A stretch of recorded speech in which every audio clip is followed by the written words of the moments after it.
Here's the additional card for the co-op game that introduces the Dark Tower, plus relics and the darkness track.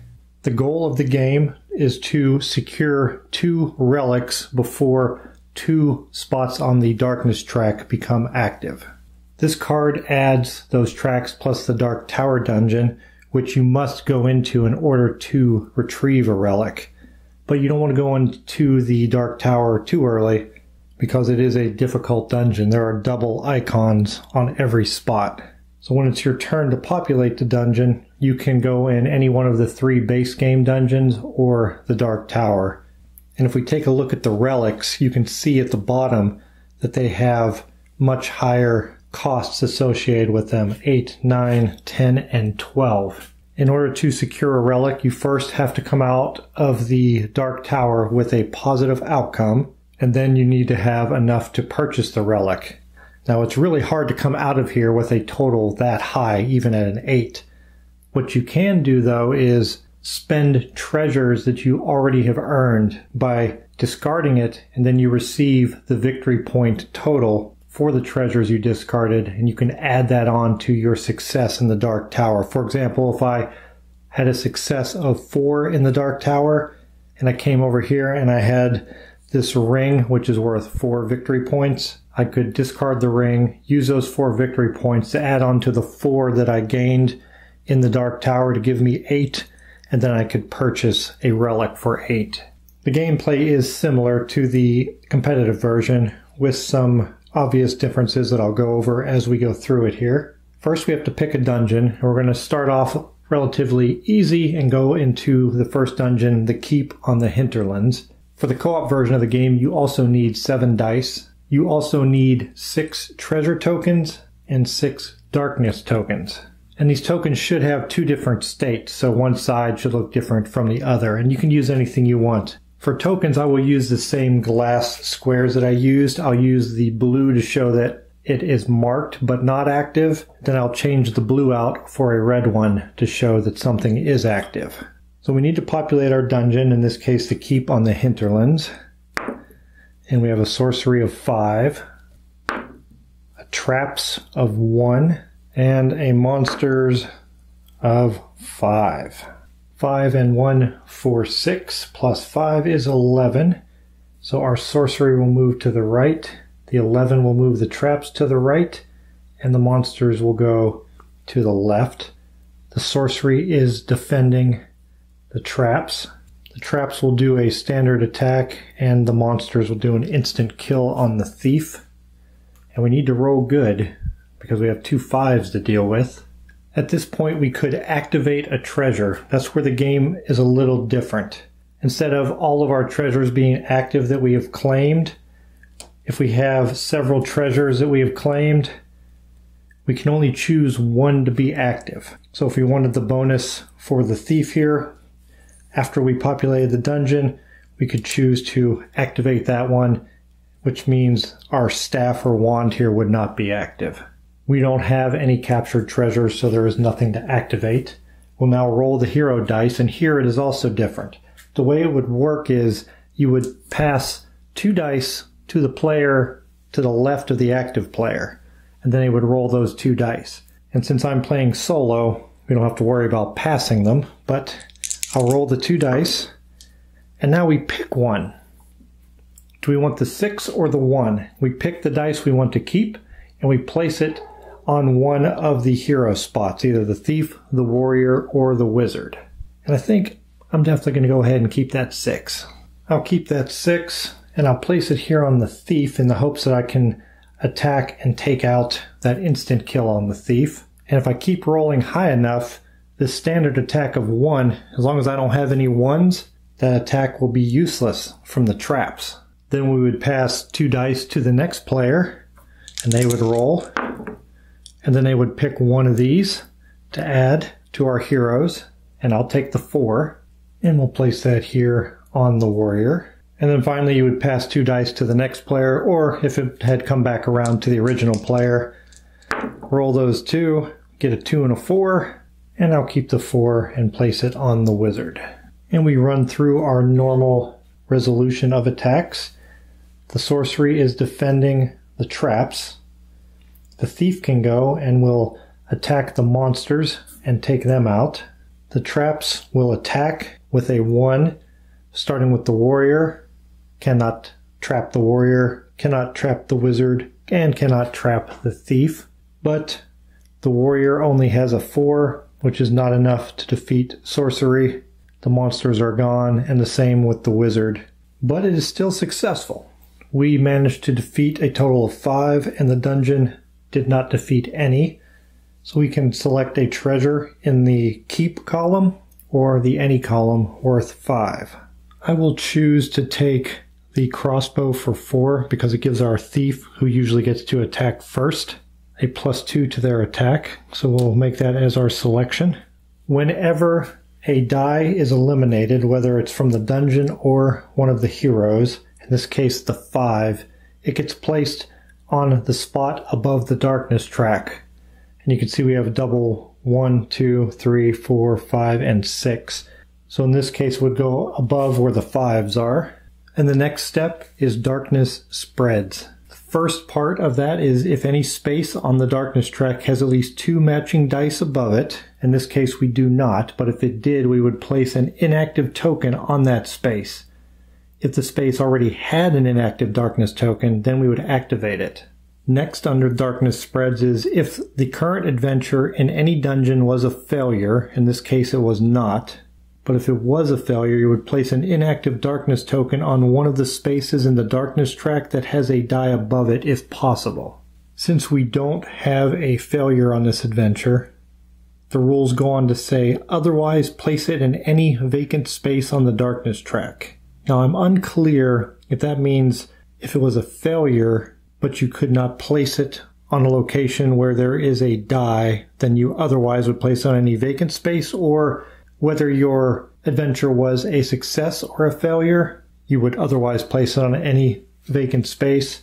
Well, in this case, I'll go with a darkness token gets placed no matter what, so I'll take that otherwise as not only pertaining to failed adventures, but if you don't have doubles above any track, and if you did fail, then you would otherwise place it on any vacant space. And I don't want to place it on one of these spaces with the broken gem symbol, because if you place a darkness token on there, or one becomes activated, you would choose an active treasure token to destroy. Well, it wouldn't hurt me in this case because my treasure is not active. So what I'll choose to do is place it here on the broken symbol, since I don't have an active treasure to lose. So that is an inactive darkness token on the 6th space. And I think this rule kind of supports what I'm thinking, that you always have to place at least a darkness token somewhere. It states under the darkness spreads that note that you will only add or activate 1 darkness token per adventure, never more. It doesn't say that you would have an instance where you would have 0 tokens being placed. It says that you will place 1 and no more. So I think I'm correct in placing 1 like that. We have our 1 inactive darkness token and 1 treasure that we have claimed. We need to populate a dungeon. First we have to choose one, and I think we'll stick with the keep on the hinterlands again, and we'll get a sorcery of 5, a traps of 4, and a monsters of 6. Oof, that's a pretty rough roll. I'm glad we stayed with the easier dungeon that time. 5 and 4 is 9, plus 6 is 15, which means everything is going to move to the right. Here, the sorcery will defend the traps, and then we will have a stunned wizard thanks to the monsters. Our players are going to need some good rolls here. Well, we'll definitely keep that 6. And I forgot the step of activating a treasure, and I will activate our crossbow to give our thief a +2 to their attack. And we'll place the 6 here on the warrior. Bring in another die. And we got a 4 and a 1. I'm actually keeping the 1, and I'm going to place that on the wizard. And the wizard is stunned due to the monsters. And our final roll will go on the thief. And we have a 4 and a 2. I chose to keep the 4 for the thief. The sorcery is defending the traps. The thief can go. Don't forget our thief gets a +2, so that 4 becomes a 6. And I'll use that to take out the monster that was a 6. Meaning the traps will fire with a strength of 4 because they are doing a standard attack. First to the warrior who gets out of the way. But our wizard, who was no longer stunned, did not recover in time and was eliminated by the trap. Bringing us to the warrior, who will successfully defeat the sorcery, releasing the defense on the traps, but there are no monsters or wizard to proceed. We did well. An 11 minus 1 will give us a 10 to spend, and we must place all the defeated dice, the 6, the 5, and the 1, onto the darkness track. None of the spaces have 2 matching dice above them. Our adventure was successful. It wasn't a failure, which means we'll move on to the otherwise place it on any vacant space. I do not want to place it on one of the broken gems because that would destroy our crossbow. So I'll choose to place it here, another inactive token on the 5 spot. These dungeons getting more powerful icons will not activate unless this token turns from an inactive to an active token. I went out of order there. I should have captured a treasure before spreading the darkness, but it won't change anything. I have 10 to spend, and I can come into the keep column or into the any column. And it's tempting to get this big group of victory points way down here and have 5, but maybe the magical hireling is more effective. Normally that would give you 4 dice to roll, but the dice are rolled differently when rolling the hero dice in the co-op. The magical hireling states that after all hero dice have been placed, the current player may re-roll an additional die and replace any one hero die. So would it be more important having this or this here? I think I want to try and capture a relic as quick as I can, so I will take the value of 5 victory points from the any column.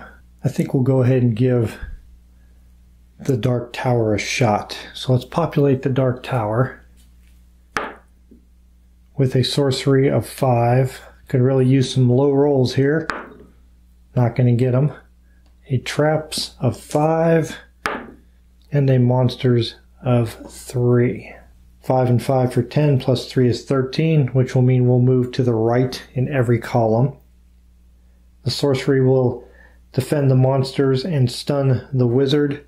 The traps will do a standard attack, and you can see it has that shield or broken shield icon. If one of the characters was able to be defended, that attack would still break through it. We have an instant kill on the wizard, and the monsters will do an instant kill on the thief and the warrior. Not a very good outcome here. Let's see how these rolls play out for us. Before we roll our hero dice, I will activate my crossbow, giving the thief +2 for their attack. We have a 5 and a 1. I almost forgot to turn that die because the sorcery is defending the monster. So we want to attack right away. So we'll take that 5 and place it on the thief. We'll roll a second set and get a 5 and a 4. I'll take the 5 and place it on the warrior. Then we have 1 set left and a 5 and a 1. We'll take that 5 and place it on the wizard. First up, we have the sorcery, which is defending the monsters and stunning the wizard, which will place the wizard down here. Next we have the thief that has a value of 5 and will attack the traps, eliminating it, although the thief actually was a 6 thanks to the crossbow. The traps are gone, so they will not go next. We have the warrior with a value of 5, who will attack the sorcery, defeating it, and that will release the defense on the monsters, and the wizard is no longer stunned. but the monsters go 5th, and we'll do an instant kill on the thief and warrior, eliminating both of them, finally bringing us to the wizard with a value of 5, who will attack the monsters who are no longer defended and take them out. Our heroes had a successful run in the Dark Tower with 13 total, minus 10, gaining them a net of 3, which we do have enough victory points on our items here we could add on.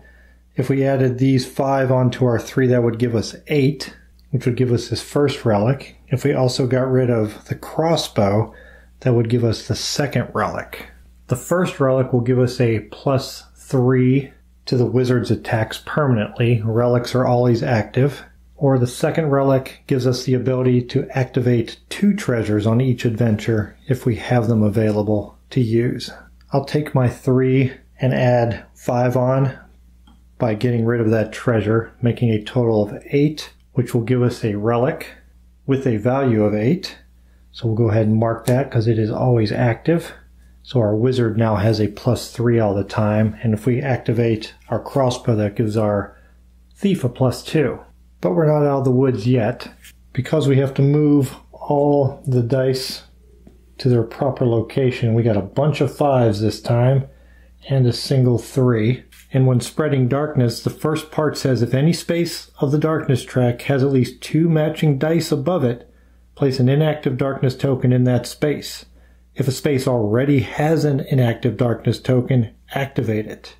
Then go to activating darkness below, which states when a darkness token becomes active, remove all inactive darkness tokens from the darkness track. So unfortunately for us, we became 1 step closer with our relic to winning, but we're also 1 step closer to losing now because we have an active darkness token, and it has this die symbol with an up arrow with a 1 in it next to the monster symbol, and that means that the dungeon is empowered, which means that the monster die will always be increased by 1 when it's placed onto its monster slot, and that goes for any dungeon in the game.